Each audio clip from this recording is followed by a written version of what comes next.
Alright, I just woke up from a very terrible nap to see what was probably the greatest episode of the amazing digital circus so far. So obviously I'm gonna break everything down from start to finish, but we're gonna have a big special focus on that finish here, because, spoiler alert, the big reveal at the end of this episode is that Caine is the one causing everyone to abstract. And what's worse is that this doesn't seem to be some sort of innocent mistake by just keeping the characters in the circus for too long. And instead, the characters abstracting seems to be because Caine tries to actually change the coding that involves their brain within the game. So let's break it all down. Now, as most of you already knew from the trailers, this new episode started with the beach adventure. This was something that Bubble had suggested in the previous episode, and interestingly brought it up again in this episode, but it was all just to set up for the real adventure that Caine has been working on since before Pomni got here. You see, after the beach adventure, Pomni, Ragatha, and the others finally meet this mannequin character that we've been seeing in the background of different episodes throughout the series. It had been theorized that this mannequin might be one of the many mannequin NPCs who had somehow managed to get into the digital circus. And others have theorized, of course, that like the main characters, he's also a human, just one who hasn't had any special avatar made for him. Now, obviously, nothing about this guy can be at all trusted. And I knew, even before he put on this creepy smiling face, that there wasn't anyone really there beneath the surface, and that this was just one of Caine's characters. What's really crazy is that Caine actually had this character living in the digital circus for a very long time in order to make it feel real that he had been watching them. And we don't actually know how far back this character's existence goes, and he may really have witnessed the abstraction of a few different characters. It's because of this claim that the others believe him, but of course Jax thinks he's just an NPC, and I very much agreed with him. The only thing I really believed this NPC about was Kinger, because I felt like there was something not quite right with Kinger's story. The entire episode did a really good job of setting up some sort of reveal where Kinger is a bad guy, but just because it never paid out in this episode itself doesn't mean we won't learn something about him later that recontextualizes everything we thought about him. While claiming to be a human named Abel, this character led the others to believe that there's actually a way to get themselves out of the game. For this, Caine apparently constructed this elaborate backstory about the people actually working at the Caine and Abel game company becoming corrupt and sending some of their own workers to live in the game. While this could still turn out to be partially true, it felt a little too sci-fi and a little too villainous for this to be what happened to our characters. And none of them actually entered some sort of sleeping pod to preserve their bodies to get into the game. They just simply put on a regular headset. Regardless, our characters wanted to believe that there was a way out, and of course they played along with Caine's game until they got to the very end, where they were given two options. One, to reject leaving the game and to stay inside, and the other to turn off the game and try to escape. Now, there were a lot of different twists that I was expecting to possibly pan out in this episode. But the great twist that I didn't expect was that all of this was just going to be an elaborate con by Caine to make himself feel loved. The earlier parts of the episode made Caine actually feel a little sympathetic to me, as Jax taking an interest in him and his hobbies, even if scripted, really gave him an opportunity to just humanize himself. In this scene, he indicated that he really does have a private hobby that he's not allowed to really get into unless asked, and because of that, he basically forced Jax to ask him about this within the game's adventure. And that made it hurt even more when they revealed that all of this was just Caine trying to get the others to choose to stay in the circus instead of choosing to leave. Which is obviously a really unfair choice to give them, even if they do come to love Caine. But the bigger twist came after this during Jax's meltdown. Now at this point, Jax was feeling pretty manipulated by Caine, like Caine was controlling his mind, and he wanted to call Caine out on this on both the subtle and the more literal levels. On top of the manipulation done by this NPC character calling himself Abel, Jax brings up the fact that Caine can actually alter their minds despite saying that he is unable to do so. This is something Caine brought up all the way back in the pilot, where he claimed it would be impossible to change the mind of anyone else, but throughout the series we've seen little indications that this isn't true. One of the best examples brought up is the stupid sauce that we see when the gang is working at the burger joint. This is a sauce that makes you act stupid, so once it hits you, it actually affects your mind. And while in another adventure, Caine was actually able to edit the mind of Jax at everyone else's vote in order to turn him into a vegan. Caine claims that these are all just temporary modifiers in order to make adventures more interesting, but it shows that he does in fact have the power to change the way a character's mind works within the game. But according to him, anything more than these temporary modifiers would be extremely dangerous,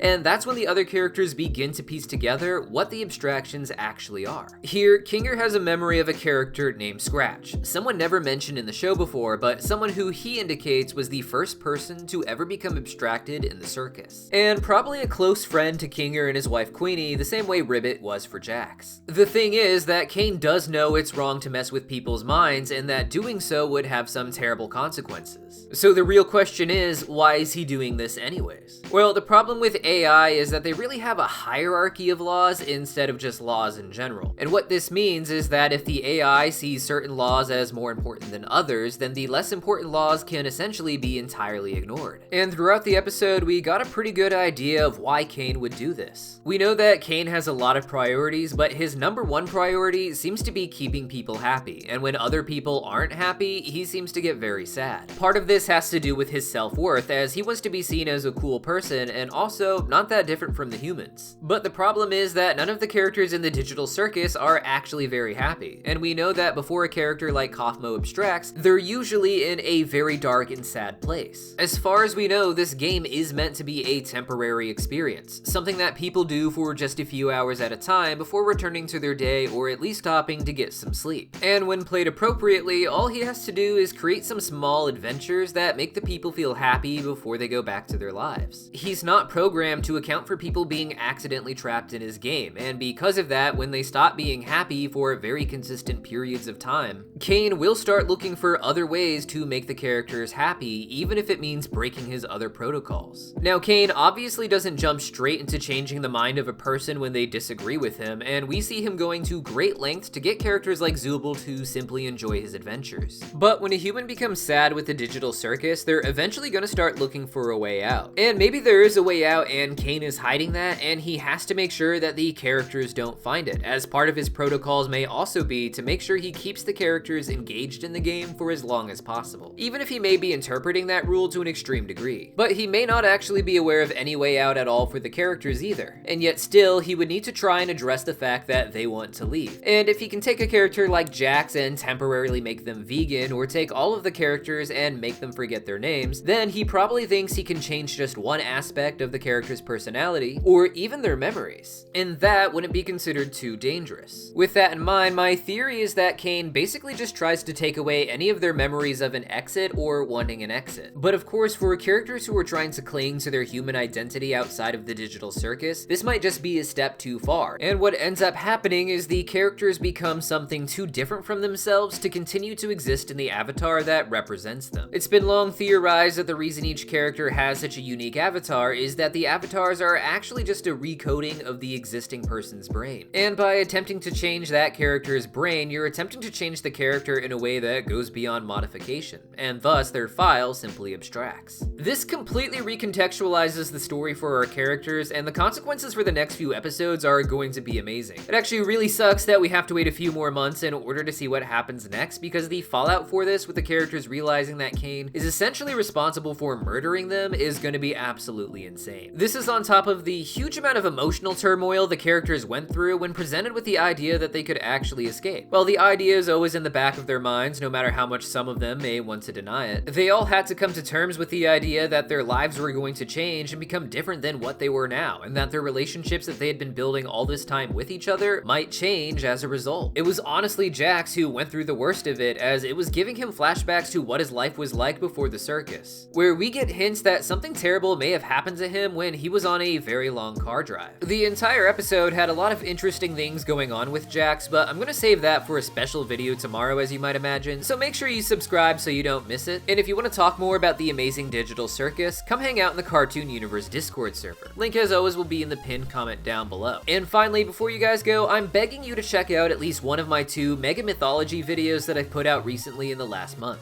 Here on Cartoon Universe, I finally did a big breakdown for the Atlantis 2 movie, which a lot of you have been asking for ever since my Atlantis 1 video took off. Also, over on our side channel, Random Universe, I sometimes dive into anime as well, and we recently put out a giant mega video getting into the real-life mythology that inspired magical girl Madoka. Links to these videos should be popping up on screen for you guys to click here, and I'll see you guys there.